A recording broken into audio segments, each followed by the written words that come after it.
দেখুন ডিমের আন্ডা কারি করেছি। প্রথম পেঁয়াজটা ভেজে নিলাম, তারপরে মশলা করে দিলাম, মটরশুঁটি টমেটো দিয়ে মাখা করে লাগিয়ে নিলাম। ভালো লাইক কমেন্ট করে দেবেন। হলুদ, নুন, মিট মশলা, লঙ্কা গুঁড়ো, আদা রসুন বাটা,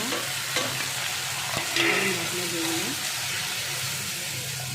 খেতে দারুণ হয়েছে।